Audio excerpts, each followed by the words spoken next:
Welcome to the Americas, Part 2 today. These are the issues that I'm going to talk about for about 40 minutes or so, 30 minutes to 40 minutes.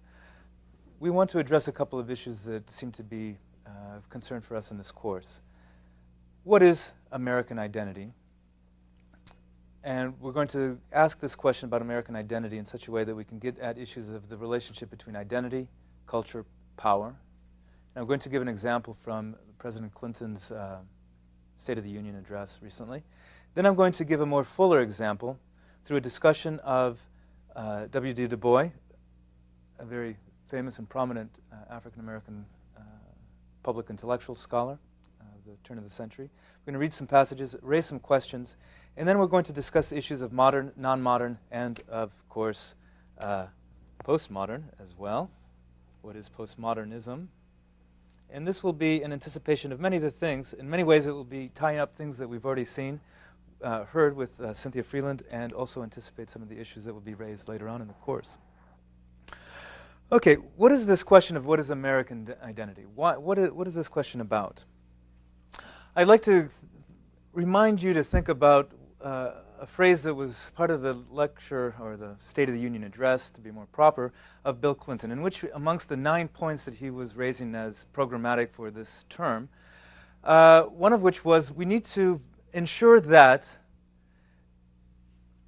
immigrants, legal immigrants, he emphasized, of course, can have access to the medical, educational, and other services that they should have as legal immigrants. And then he made the comment, this is, of course, something that we should expect of a great nation of immigrants. So I want you to look at this passage here. Let's see if we can get this down a little bit. We are a great nation of immigrants. Now, what is this question, who is American? What is American identity? Who is it to be American? In this phrase of Bill Clinton's, I want to ask the question, who is included in this notion of American? Who is he referring to as being amongst those who are classified and categorized as an American, and who is excluded? And I ask us to think, the term immigrants, we are a great nation of immigrants. And thus it's our task to provide these services for those legal. Who is he referring to? Obviously he's referring to European descendants. He's referring to whites of all types. Predominantly, of course, first on the list of the whites, of the Europeans, are Anglos, Germans, French, perhaps. And then all of those colored Europeans. Let's remember, as Cynthia Freeland did for us, that many Europeans were colored peoples. They're colored folks.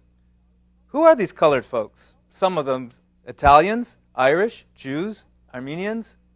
These are some of the many colored folks that became white. This is one of the indications I think we should emphasize in our thinking today, is that race is not a biological, genetic, corporal reality.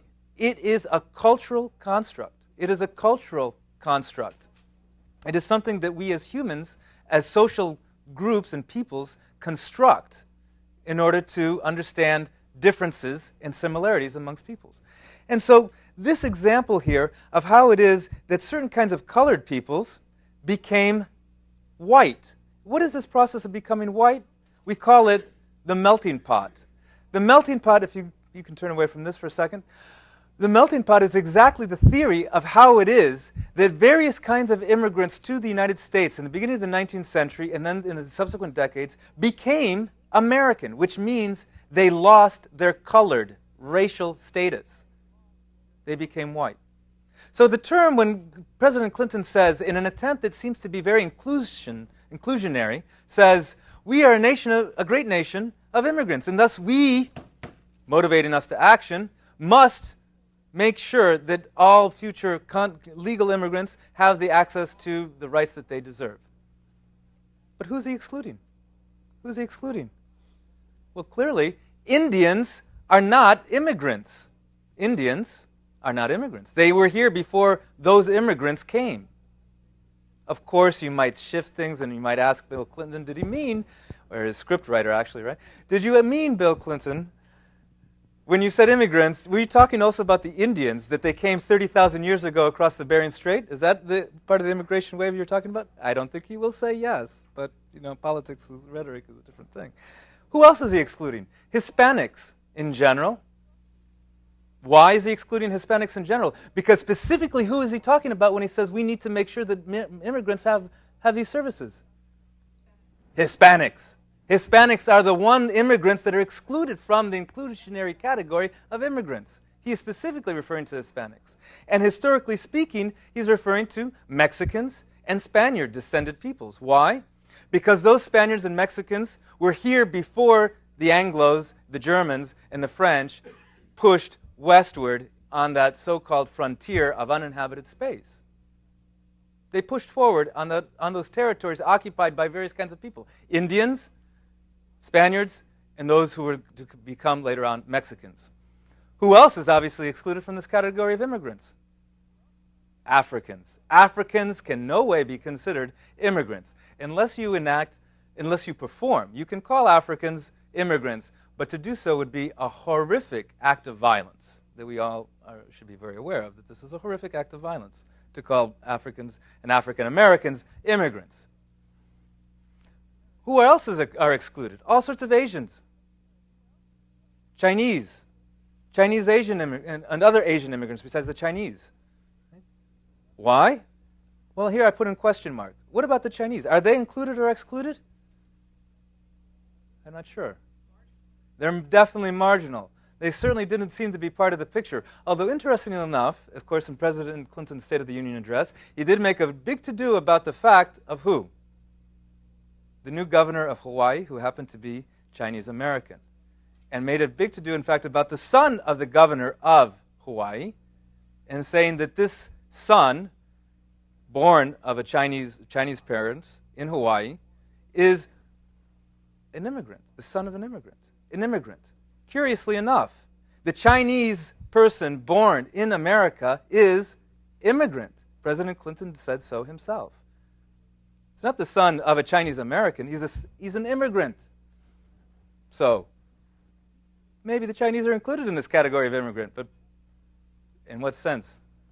So the question here that I'm asking us to think about with this example is to think about when we talk about American and American identity, who is American, what is American, who is excluded from the category of being American? These are the questions that we want to address throughout this semester. Who is included, and inherently, by including some, who is excluded by the category? What are the implicit assumptions about who counts and who does not count? These are the questions.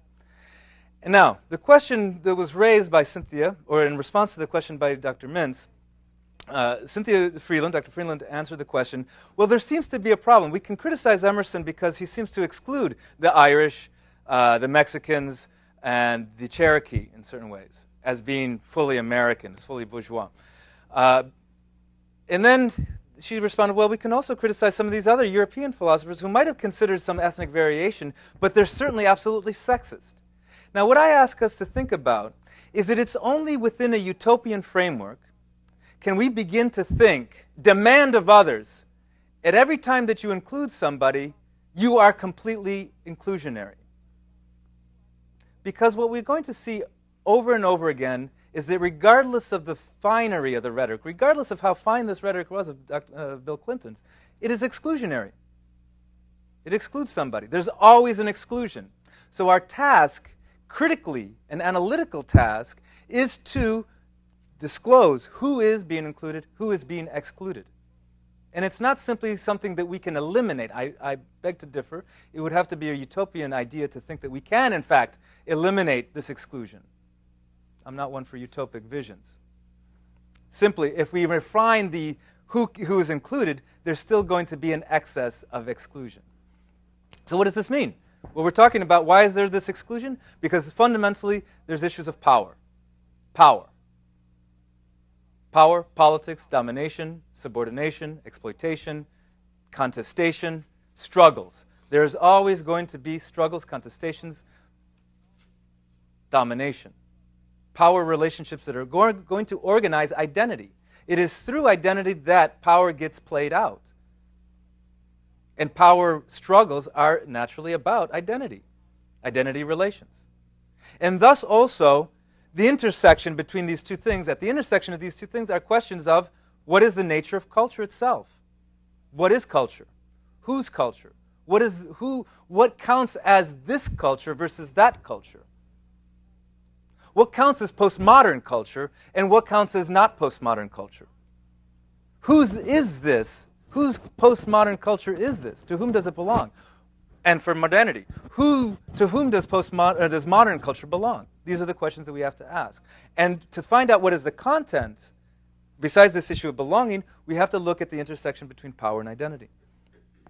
Now let's go to this question about American. What is it to be American? Who is American? Is American to be from the Americas? It's always, ask any Mexican and or any Latin American and they'll tell you something. Why is it that Americans have a monopoly on the label of being Americans? And who are the Americans? When I say who are the Americans have a monopoly? USA citizens, but not all. For example, let's go back to Bill Clinton's great nation of immigrants.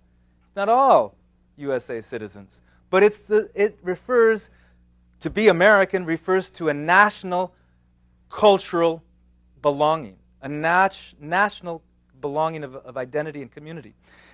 It doesn't refer to Americas in the hemispheric sense, because otherwise, when you meet somebody who looks a little indigenous, a little African American, a little Caribbean, a little Hispanic, and you look at their composure, you look at the way they speak, you hear a funny little accent, you hear something, and you look at their dress, and they say, "Hey, where are you from? What's your background?" And they'll tell you, "I'm American." And you say, "No, I mean, where are you really from? Where are you really from?" Because you look, like a foreigner, right? Because you got this funny accent, Castañeda with the, where are you from? Kate Seal. And all the time I tell people I'm from Indiana. I'm from Indiana. I'm an American. I'm an American because my parents are from the Americas, from Central America, from North America, which includes Mexico, right? We knew that from NAFTA. So when we talk about American, it obviously is always already seems to be defined in very specific terms, in national terms, not in hemispheric terms. Now, it also seems to be defined culturally. Implicitly, it also seems to be defined in terms of cultural criteria, as, for example, what we read from Bill Clinton. And it also is being defined racially, very clearly, very racially, from the discussion of Bill Clinton's rhetoric of inclusionary politics, his program, which I honestly think is quite good, but we're being analytical here and critical about the rhetoric. So what does this raise? First of all, we have to ask the questions, what is the mix of these criteria? Race, culture, ethnicity, nationality, hemispheric, geographic belonging.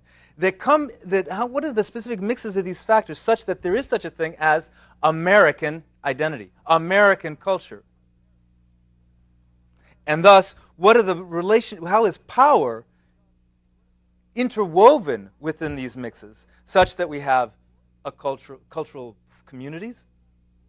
North America, Latin America, South America, Black America, African American, Caribbean America, etc. So fundamentally, the question that I'd like to raise, undergirding all of these questions that I've laid out so far, is the question of sharing. What is it to share? What is it to share? What is the nature of sharing? For example, what is it to share as a married couple?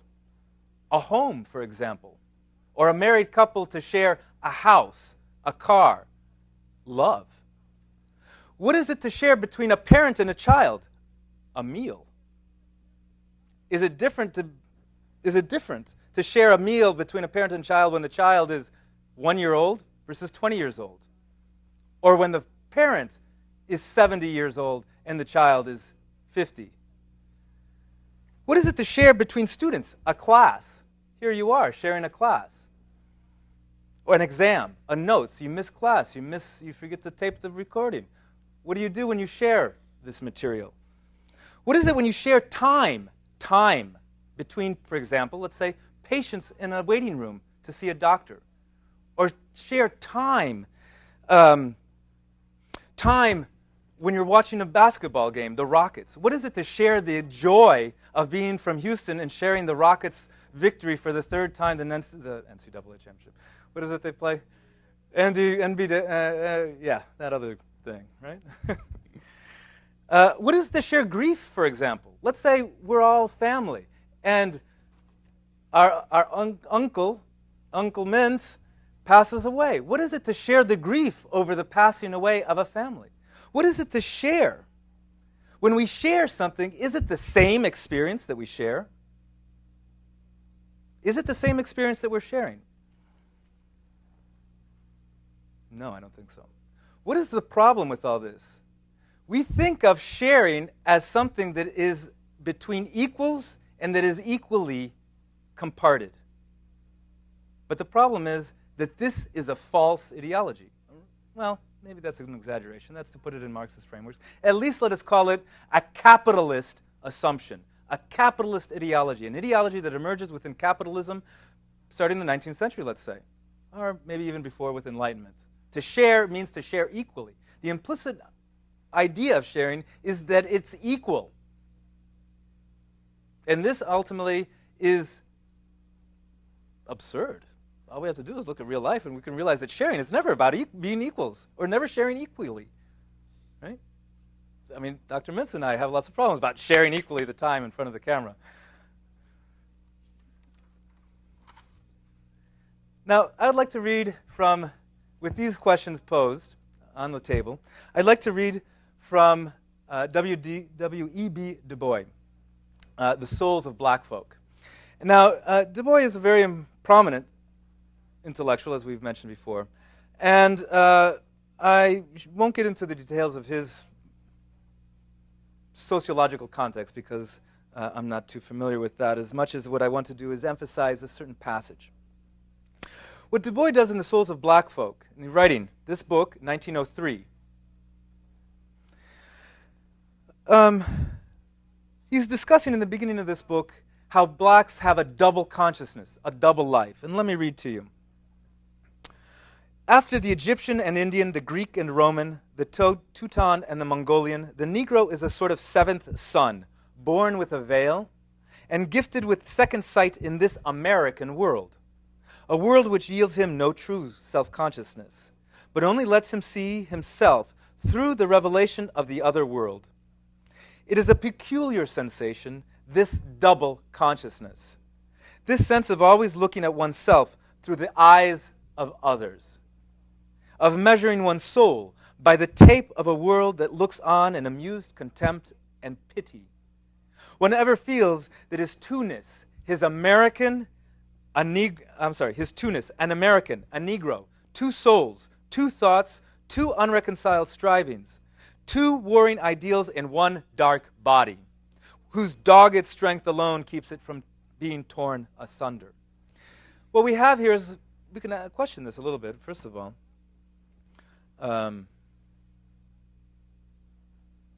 This peculiar sensation of double consciousness, which he says as being constituted principally through having a self-identity because one is constantly seeing oneself through the eyes of the other. First of all, I have to ask the question. What we're going to do is read on, but we have to read doubly ourselves. First of all, we have to say that this assumption might have been valid. What is he trying to argue? That the Negro sees himself through the white man's eyes. Okay, let's take that as valid. Now, the other problem is that he seems to say that this is unique for the Negro. Or perhaps he might extend it, if we asked him, if we were able to ask him, that this might be extended to other minority peoples in different kinds of nation states that are dominated and subordinated.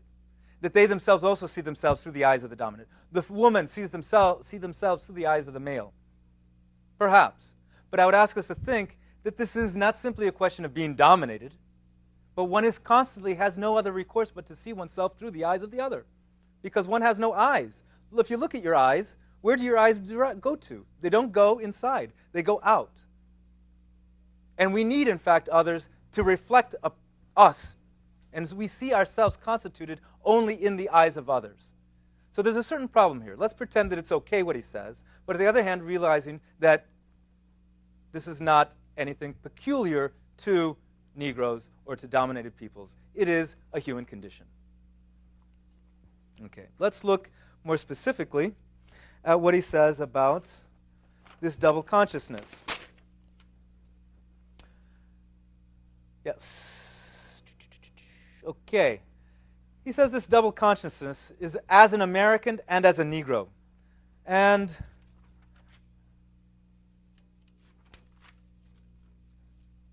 can this be focused at all? Let's read to here. You can read along with me. All this must mean a time of intense ethical ferment, of religious heart-searching and intellectual unrest.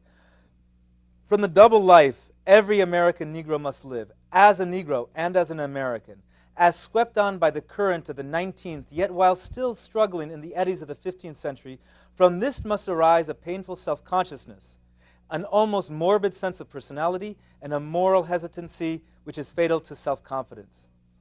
This double life, this double consciousness, leads to a painful self-consciousness. That is to say, one is other to oneself. Oneself is constituted through the eyes of the other, which produces a morbid sense of personality. Because in the context that we're speaking of specifically, historically, sociologically, and historically speaking, it's a question of the African American coming into being as a dominated, colonized, enslaved group of people. And a moral hesitancy which is fatal to self-confidence. Ultimately, there is the danger of being swept by the horrific rhetoric of the white man proclaiming that the Negro is inferior. And there is this danger, this fatalness that can be approximated. Now, let's read on. Back to the chart here, please. Okay, he goes on to say an American and as a Negro. And he divides up the Negro consciousness into two types, which he discloses as having as having a spatial dimension to it. There's a Northern Negro consciousness, and there's a Southern Negro consciousness. The Northern Negro consciousness is prone to radicalism, political radicalism. Born outside as sons of runaways or born free, there's a radicalism, an impatience, a desire to shake up the world of the status quo and the political dominations that exist. On the other hand, in the Southern world, Southern Negro, there's a hypocritical compromise, a holding back of the rage that infects both Negroes of this double consciousness, a holding back of the rage. Oh, if we can get to here. Oh, whoop.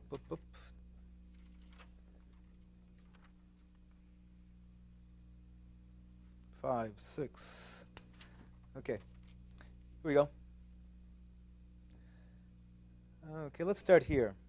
Today, the young Negro of the South. And then he says his real thoughts, his real aspirations must be guarded in whispers. This is the hypocritical compromise. He must not criticize. He must not complain. Patience, humility, and adroitness must, in these growing black youth, replace impulse, manliness, and courage. With this sacrifice, there is an economic opening, and perhaps peace and some prosperity. Without this, there is riot, migration, or crime, because the rage that fills will be explosionary, such as we saw in 1992 with the LA riots.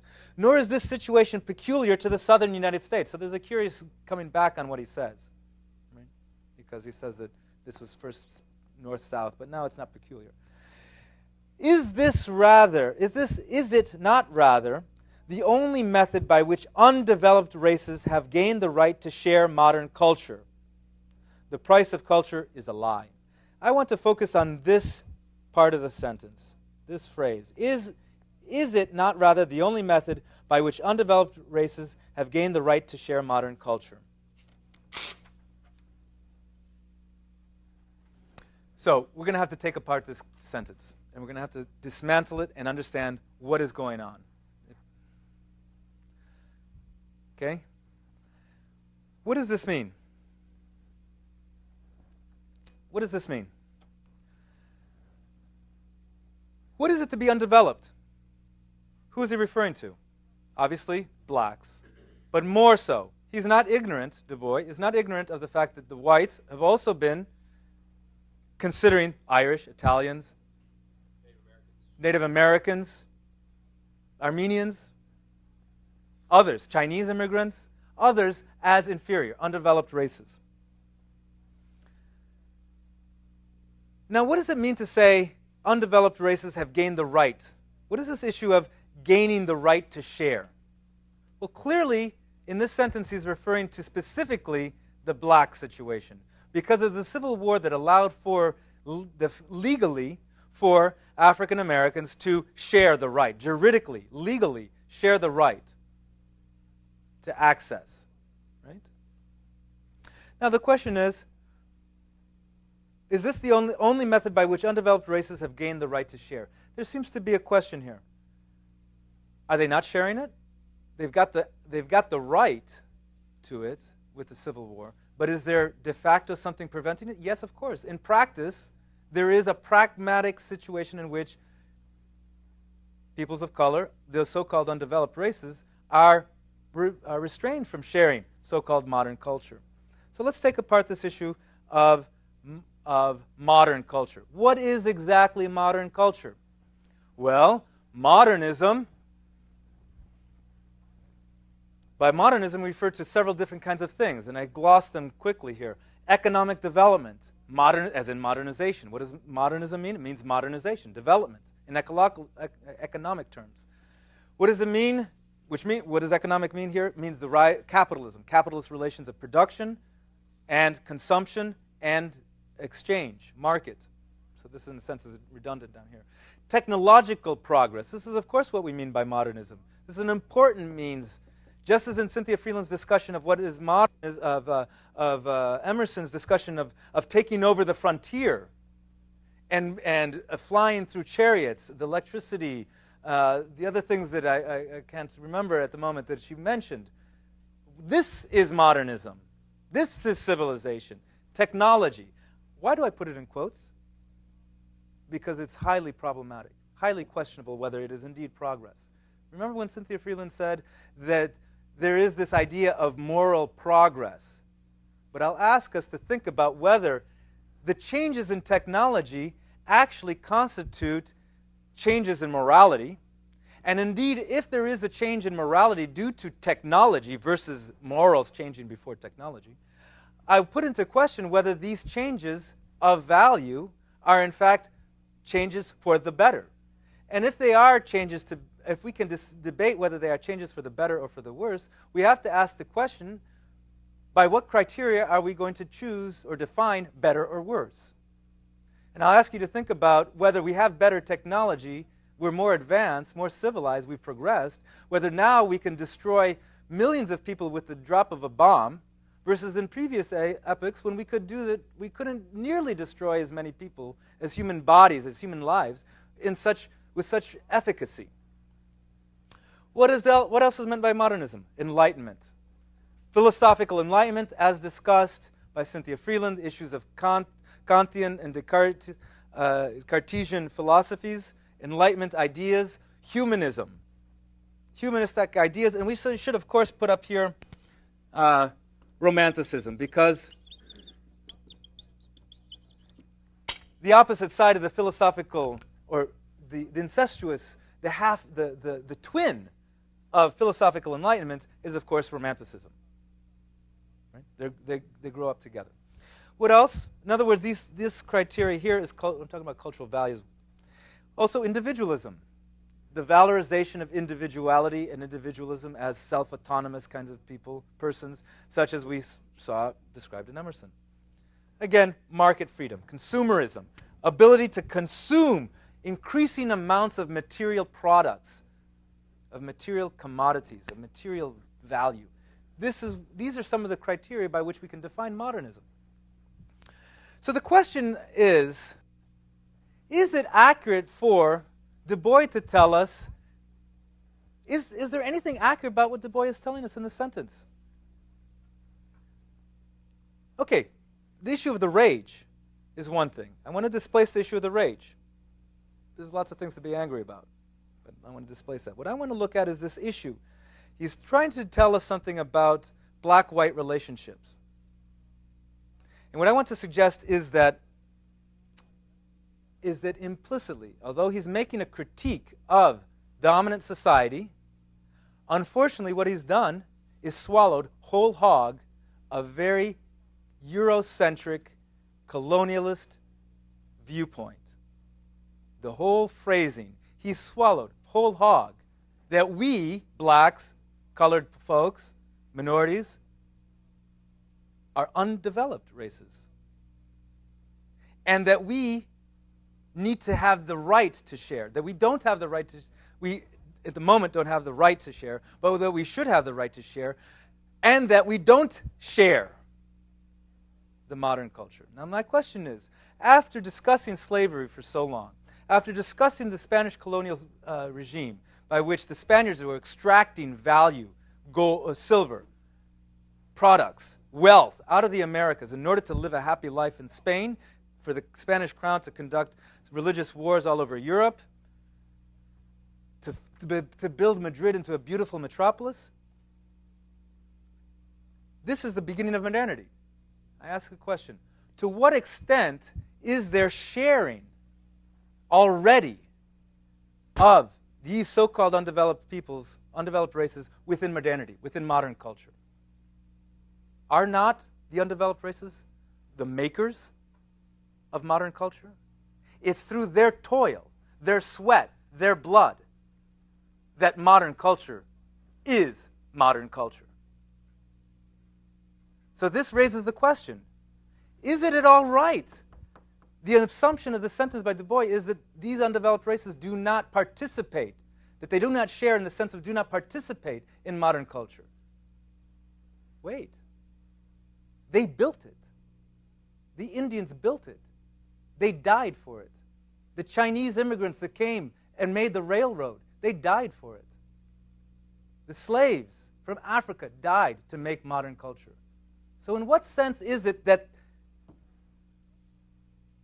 so in the sense of participation, or the word share, in the sense of participation, clearly, these so-called undeveloped races were part of modern society. They do participate in it. They are sharing in it. So what is the meaning of the word share in this sentence? It is a capitalist logic that undergirds the sentence and the meaning share in the sentence. Because the word share here refers to ownership, not participation. It refers to ownership. Who owns modern culture? Who has the rights to claim what happens to it? So the word share here refers to not participation, for example, how we're sharing this classroom. It refers to who owns it. For example, we might share this participation, and we're slave laborers here, what is it called? Wage slavers right here. And the ITV people are the owners of this modern cultural form. We don't own it. You don't own it. I don't own it. They own it. So share in this sense is ownership. And this is a specific sense. And we can also add here, of course, to modernism, education, right? Because ultimately what Du Bois, what we're asking, what leads to of the ability to share in modern culture is increased education, which allows for greater participation in the so-called modern institutions. Participation in what sense again? In the sense of being able to own and determine who has use of it, right? Because this ownership, the value and meaning of this ownership is in terms of this. Who can consume? Who can consume it? Who can consume the modern culture? So what I'm going to suggest then is, well, let's go back to Cynthia Freeland's discussion of Emerson, Nietzsche, postmodernism. Emerson wants to disclose in the Americas a new terrain. But at what expense? At whose expense? Seeking to create an American identity that's based on this transcendental philosophy, philosophical underpinnings. He seeks to make a new world. And he goes to Europe and brings from Europe what? Notions of modernism in the forms of philosophical modernism, and takes it to the Americas. Now I ask you, from our reading of Du Bois, we tend to think of, why, I guess we need to go back. Why is it that the races that are undeveloped are called undeveloped? Because they have not the ownership of that which they produce. Now we have to ask the question, is it valid then to say that they are undeveloped? No. They are underdeveloped. They're exploited. Is their culture modern?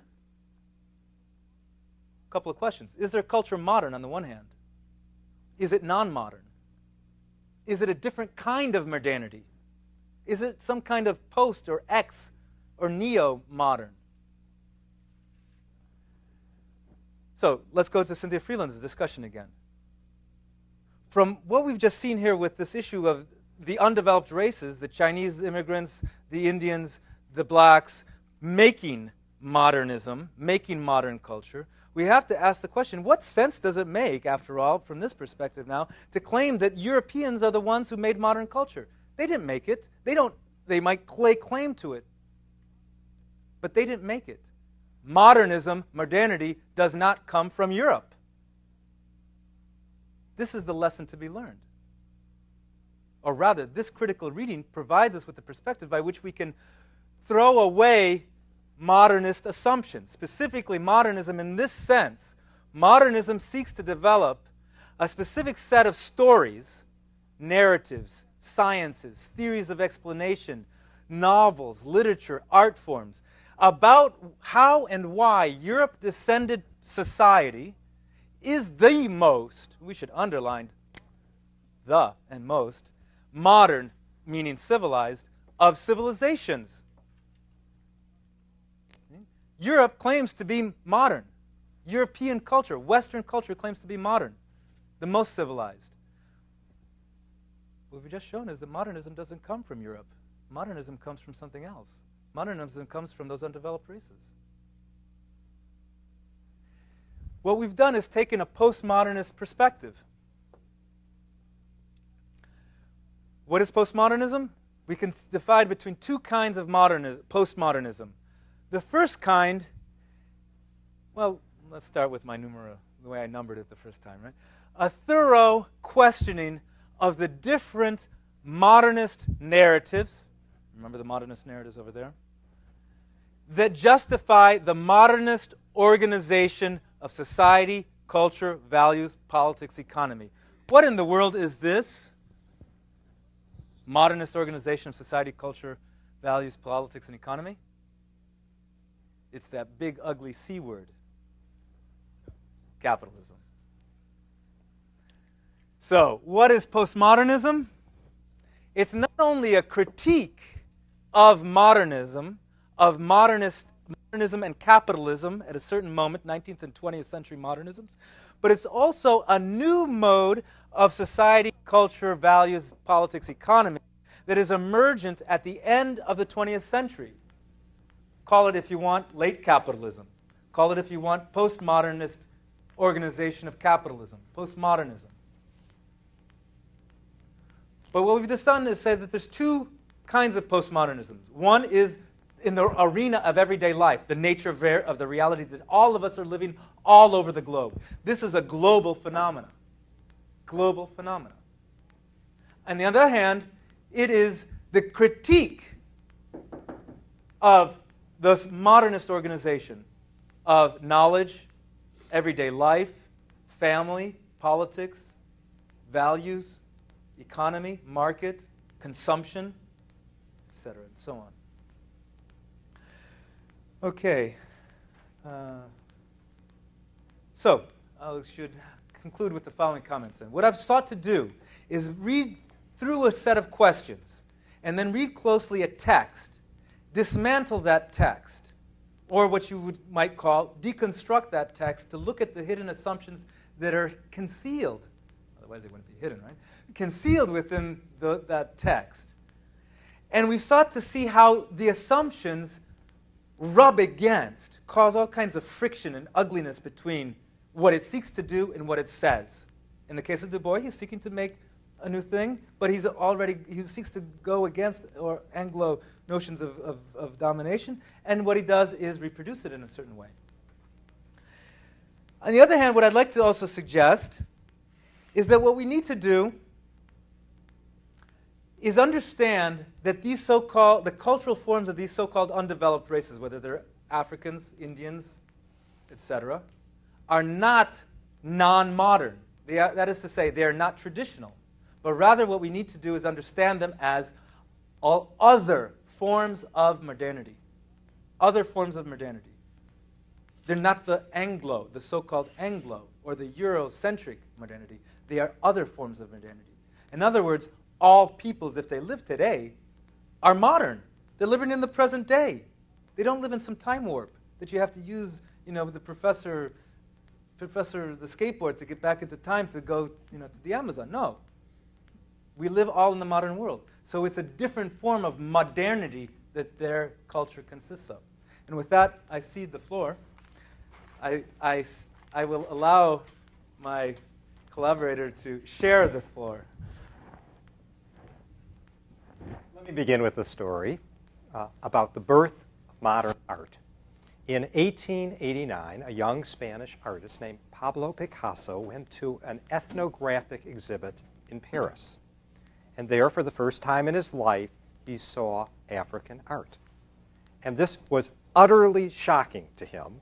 It was a moment of breakthrough, because for the first time he saw, in his eyes, non-representational art. That is, art that didn't exactly attempt to be realistic, but rather tried to express deeper thoughts. And it was on the basis of this experience that he became a modern artist. And I think that this is a very revealing moment in modern culture, because it shows that modernism is not something that simply comes from European roots, but from the complex interactions of cultures from very different places and the way they perceive each other. So what we're going to do next is to talk about modernism and modernization. Now, these are two terms that we're going to hear a lot about in our course, and we're always going to use somewhat different definitions. So let me just offer the ones that I'm going to use right now. By modernization, I simply mean a series of large-scale social and economic transformations: industrialization, mechanization, the rise of the corporation, the emergence of national and global markets, the restructuring of society around bureaucratic institutions. And by modernism, I refer to the new forms of cultural media — can't see this on the screen, I'm afraid — and the forms of artistic, literary, musical expression characteristic of modern societies. Now, what I want to do, and we don't have 45 minutes, I'll do as quickly as I can, talk about the birth of modern cultures and how it's linked to modernization. And then I'm going to talk, if I have time, briefly about efforts to export this culture to Latin America from the United States. Okay, the English writer Virginia Woolf said that on or about October 12, 1912, human nature changed. Now, she was alive then, and I was not, so we'll take her at her word. Okay. That sometime in the late 19th or early 20th century, the United States, Western Europe, underwent a cultural, economic, and political revolution. We left the world of Ralph Waldo Emerson, and we entered a brave new world. A world of social scientists, of social workers, of psychologists and sociologists, of corporations and multinational businesses, of mass spectator sports, of bestsellers, of mass market magazines, of movies. In other words, at some point, the late 19th century, early 20th century, we entered our world. Now, as you know from conventional courses in U.S. history, the late 19th century witnessed a series of changes that altered every facet of society. Business organization changed, social structure changed, leisure activities changed, popular entertainment changed, intellectual and artistic life changed. And in a conventional history course, you would hear about the rise of the corporation, the growth of cities, mechanization and industrialization, but I'm not interested in those things here. I'm interested in the way changes in business organization affected culture and thinking. Okay, and my point is simply this, that if you look at the late 19th century, the early 20th century, you will see a series of pivotal, far-reaching changes in the way people in the United States think. One shift is that a culture oriented around words gives way to a new culture oriented towards images. So you have the rise of a visual culture. A Victorian culture emphasizing self-discipline gives way to a new culture emphasizing self-fulfillment. Little island communities, communities organized around villages or neighborhoods or churches, are supplanted by regional and even national communities. So let me tell you then about some of these changes. What happened when human nature changed? The first striking change to me is the rise of competitive athletics and spectator sports. People in Houston today spend their time watching sports. An awful lot of people. It means a great deal to them when the Oilers decide to leave town. But people before the 1890s were not interested in such sports. They simply didn't exist. Millions of boys played sandlot baseball, but no one went to see pro games. Attendance at World Series games was about 1,000 fans a year in the early 1900s. But then suddenly in the 1890s, a whole series of competitive sports appeared in the United States. Football, track, wrestling, basketball, and colleges became what they are today. That is, theaters of physical competition, as opposed to seats of higher learning. The most popular sport of the 1890s was the most brutal of all, boxing. Boxing was illegal everywhere in the United States, but they started to play with padded gloves. Actually, padded gloves are far more dangerous than bare hands. If you hit someone in the head with your bare fist, you'll break your fist. You hit someone in the head with a padded glove, you'll break their skull. And the most popular sports heroes of the 1890s were boxers like Gentleman Jim Corbett or John L. Sullivan. Now, it wasn't just sports that people were interested in. There were all kinds of outdoor athletic activities that people became interested in. The rise of the bicycle is one of the stories of the 1890s. Golf was imported into the United States in the 1890s. Hiking and camping became popular for the first time. You have the development of national parks. Weakness is a crime, said a magazine cover. But you can also see the shift in mood in new words that entered the language. Words like sissy, or pussyfoot, or cold feet, or stuffed shirt. These are words that express scorn for frailty and weakness and softness that seem to have no place in American society. Now, the shift in mood was not just confined to sports or outdoor activities. This shift in mood could also be seen in the rise of an aggressive U.S. nationalism during the 1890s, in the appearance of the Western novel for the first time, in a quickening of popular music and a new ideal of womanhood called the New Woman. It was during the 1890s that the United States fought the Spanish-American War and captured the Philippines and Puerto Rico, and in an incident at the same time captured Hawaii. It was in 1901 that a Philadelphia lawyer named Owen Wister invented the Western novel, the novel called The Virginian. It was during this period that Jack London wrote his Tales of Alaska. 28 biographies of Napoleon appeared in 2 years. You can also see a shift in music. This is the 1890s, is the decade of the military marches of John Philip Sousa that you're all familiar with. The most popular song of the decade was Ta-ra-ra, boom-de-ay. But other popular music of the time was ragtime. In other words, the whole culture is shifting in tone.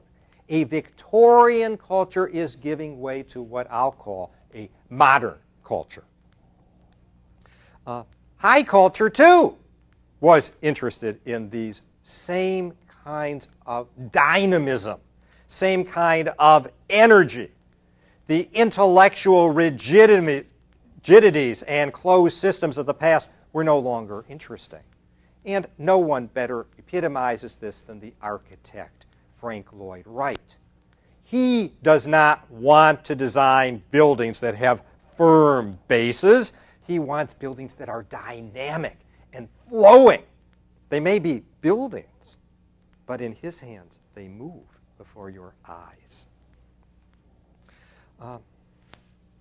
But what is particularly interesting to me is that this so-called modernist culture depends on a hybridization, a mixing of cultures, so that music changes because for the first time, whites began to listen to ragtime and jazz and blues and other African American forms of music.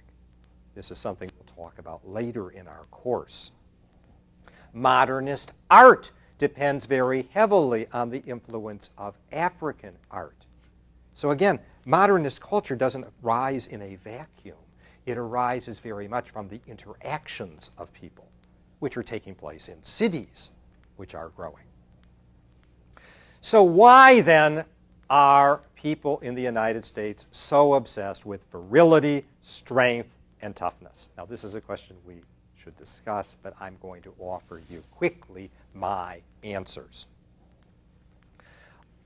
In the United States, people were beginning to revolt against the restraints, the frustrations, the restrictions of life in an increasingly urban, bureaucratic, and impersonal society.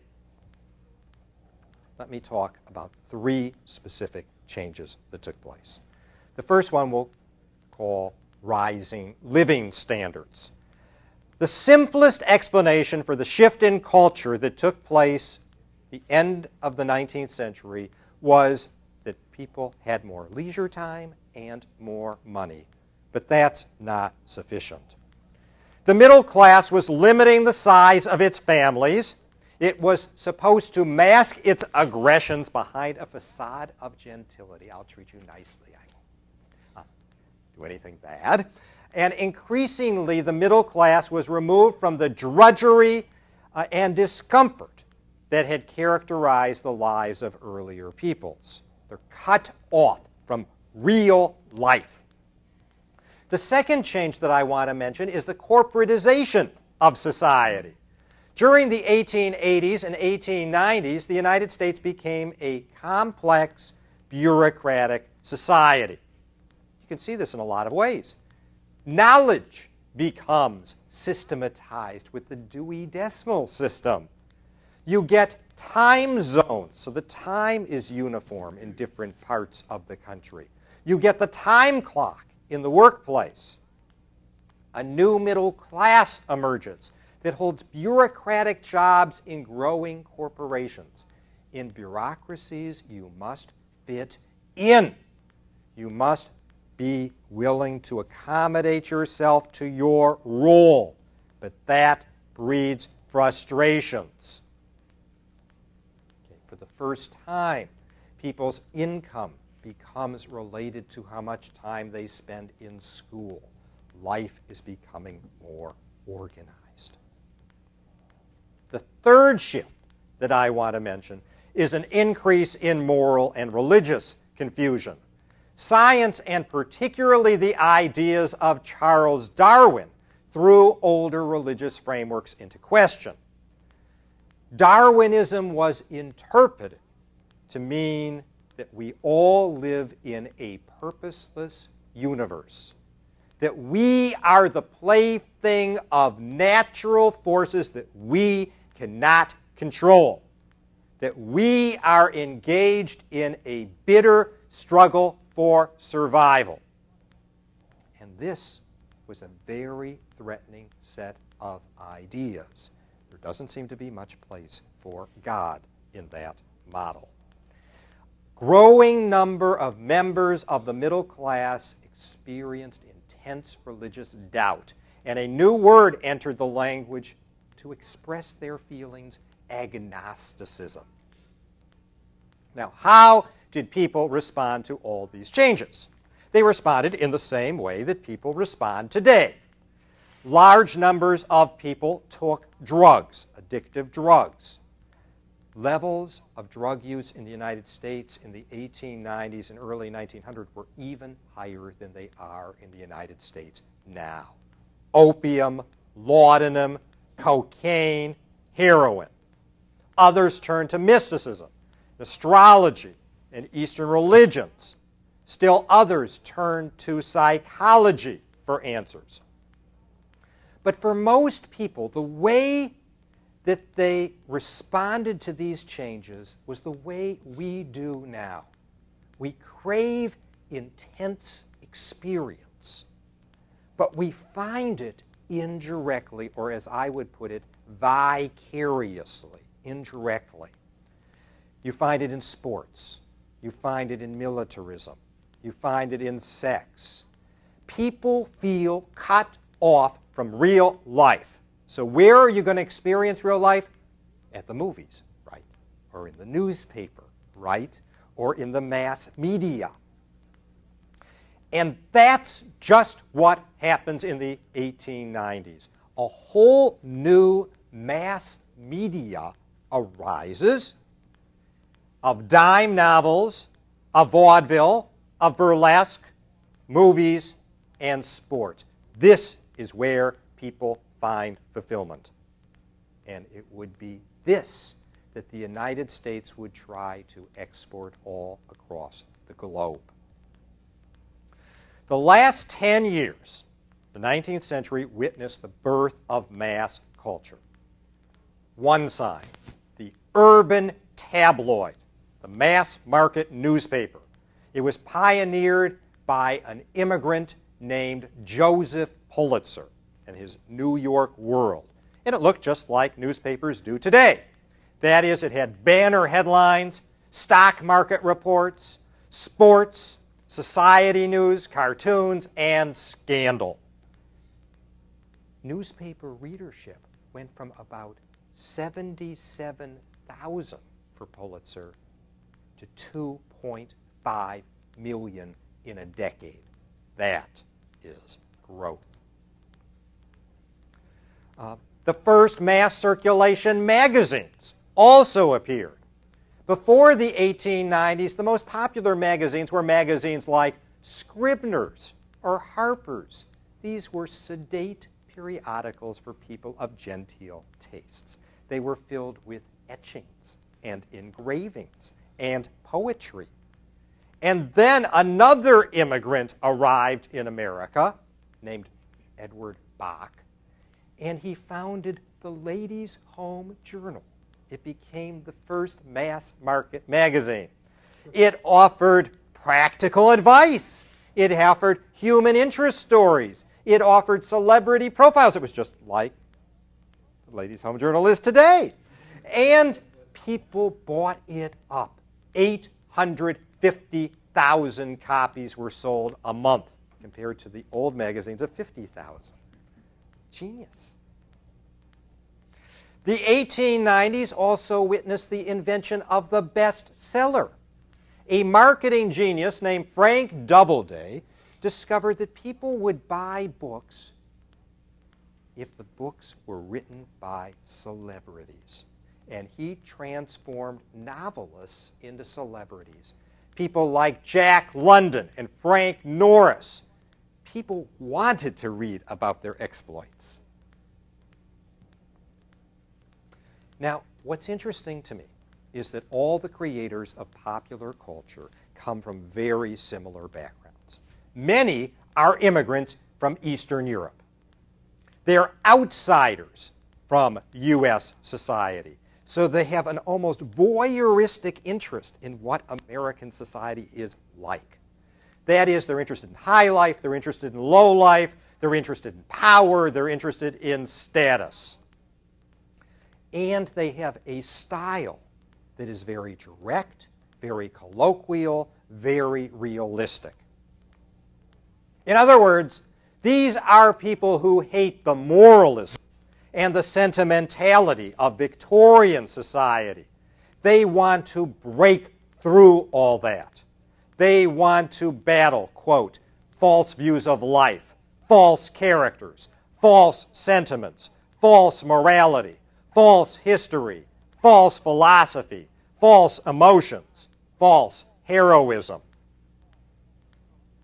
Now, we not only get mass media, we also get commercialized entertainment. By 1910, you'll have 10,000 movie theaters in the country, which may actually be more than we have today. I'd have to check that. Earlier, most leisure had not been commercialized.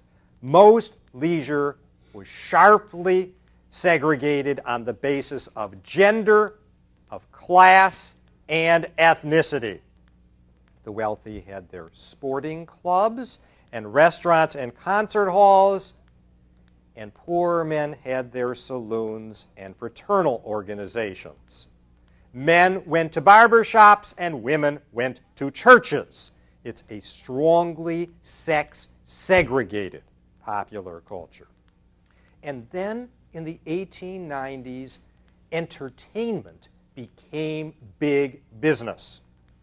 The young wanted pleasure, they wanted escape, they wanted freedom to experiment in mixed-sex relationships, and they went to amusement parks and dance halls, urban nightclubs, and Nickelodeons. It's a very, very dramatic shift.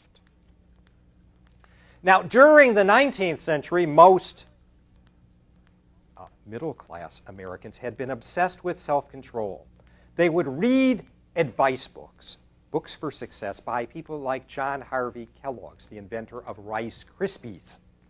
Now, those advice books are quite different than ours, which advise us to look out for number one. He explained in his book that the reason people did not achieve success is because of the secret vice of masturbation. And therefore, the way to achieve success was through an assortment of bells and cages. And if those didn't work, then kneading and pound on your abdomen, drink hot water, urinate several times each night, avoid alcohol, take cold enemas, wear a wet girdle to bed. In other words, success was achieved through self-control. But culture would change dramatically in the 1890s. You began to get amusement parks, roller coasters, exotic dancers, hoochie-coochie girls. In other words, people were seeking release from Victorian culture. Now, the instrument that would take people from that Victorian world to the modern world that I'm talking about were advertisers. Advertisers were the crucial link here. They helped to popularize a new way thinking about the world, that you are going to celebrate leisure, self-realization, growth, health. Advertisers viewed themselves as educators who were going to give Americans a new uplifting ethic. Now, before the 1890s, ads would have been unrecognizable to us. There were no illustrations, no trademarks, no brand names, and no slogans. And simply what you had were vast expanses of print. But by 1900, ads look just like modern ads. They promise you that you should buy a product because it will give you more status, greater health, more beauty, and a more fulfilling life. As early as 1903, a book on the psychology of advertising would appear, and it would tell you that people buy products not because they work, not because they're practical and efficient, but because they improve the buyer's well-being, psychically and psychologically. So Schlitz beer was advertised as steam cleaned. That is, it was hygienic. All beer bottles were steam cleaned. There was nothing unusual about Schlitz, but they knew how to appeal to people. Furniture from Grand Rapids, Michigan was advertised as traditional craftsmanship. But it wasn't traditional craftsmanship. It was made on machines. Campbell's soup was advertised as good old-fashioned home cooking. But it was anything but home cooking. It was factory-produced cooking. But notice how they're appealing to people. They're using the modern kind of appeals to nostalgia, to health, to self-fulfillment. Many advertisements appropriated the prestige of science. Is your child run down, frail, underdeveloped, always tired, easily upset? These are the signs of malnutrition. The answer, Quaker Oats. Scott Tissue warned that harsh toilet paper would lead to infection. Listerine created a whole new disease that people didn't even know that they had, called halitosis. In other words, advertisers are playing a crucial role in this transition to a new modern society. Let's jump ahead. In 1893, an American historian had enormous influence on American culture, something that is very rare. His name was Frederick Jackson Turner, and he argued that all the defining traits of U.S. society were a product of the frontier. The individualism of Americans, the independence of Americans, the nationalism of Americans, the democracy of America was all a product of the frontier experience. But in 1890, the U.S. Census declared that the American frontier was closed. That is, the entire area of the United States was now settled. And so Frederick Jackson Turner declared that America needed to find new frontiers. William James, the famous philosopher, declared that we needed to find a moral equivalent to war. And the answer would lie in a missionary impulse to transfer American values and American institutions overseas. It's remarkable how uninvolved the United States was in overseas affairs before the 1890s. Chile's navy was actually bigger than the U.S. Navy in 1890. The United States was thinking of invading and discovered that it would be defeated if it invaded Chile. In 1877, the Department of State had 10 employees altogether. Now, a variety of groups would shift this. There would be people who wanted to increase trade, people who wanted to sell surplus goods overseas, people who wanted to invest American capital or promote national power. Missionaries would also exert powerful influence on American policy, wanting to spread the blessings of American Protestantism across the world. And the area that would provide the ideal target for American penetration were the small, fragmented societies, particularly of Central America and the Caribbean. Teddy Roosevelt, who would become president in 1901, would announce the Roosevelt corollary to the Monroe Doctrine. The United States would exercise international police power in the Western Hemisphere. It would unilaterally determine the proper state of internal affairs of nations, Central America, and the Caribbean. So for 22 years, American troops would occupy Haiti. American troops would also occupy Cuba, the Dominican Republic, and Nicaragua. Woodrow Wilson summed up the U.S. attitude in 1913 when he said, quote, "I am going to teach the South American republics to elect good men." Now there is arrogance. Now, the late 19th century was the high watermark of imperialism in Europe, Africa, and Asia. It would also mark a decisive shift in U.S. relations with Latin America. We'd become involved militarily, financially, and above all, culturally. There are two contrasting models of imperialism that I would like you to be familiar with. One we will call the British model, and the other we will call the American model.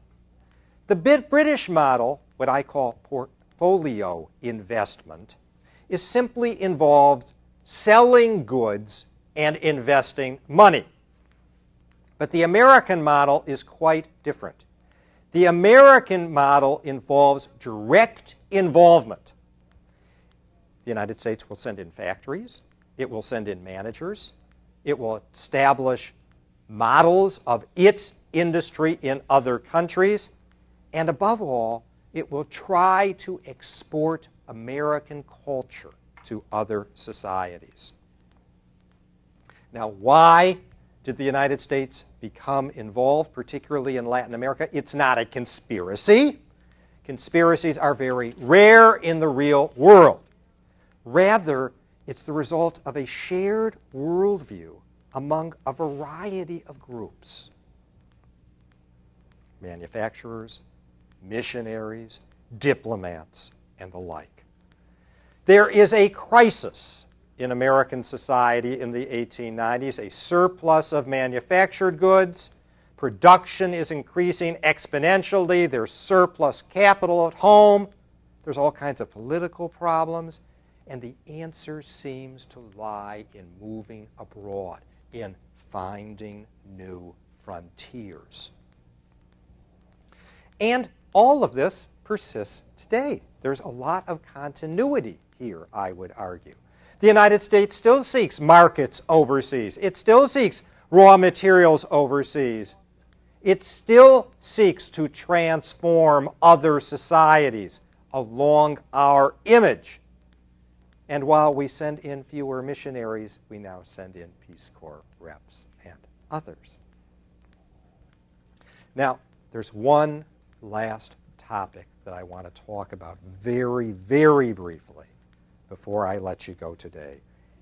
The key to United States influence in the world in the 20th century has been its dominance in mass communications. Subject we'll talk more about in our course. And during World War I and the 1920s, the United States gained control over cables, mainly telegraph and telephone, over radio, over news services, over motion pictures, and air travel. Now, the companies that did this were private, but they were actively supported by the federal government. By 1927, an American company, ITT, controlled all telephone and telegraph cables in the Western Hemisphere. During World War I, the United States government became convinced that radio provided an ideal way to reach people around the world. So the government helped create a new company. It was funded by General Electric, AT&T, Western Electric, and United Fruit, called RCA, Radio Corporation of America. Its job is to expand American radio communication overseas. The major news services, particularly the Associated Press, will move into South America in the 20s. But it would be the movie industry, a subject we'll talk about in a later course, that would be absolutely central in projecting ideals of American culture to foreign countries. What they offer are a highly sanitized picture of American society to serve as a model for people all across the world, but particularly in Latin America. A model of how all people are supposed to live and aspire to live. That's enough for today.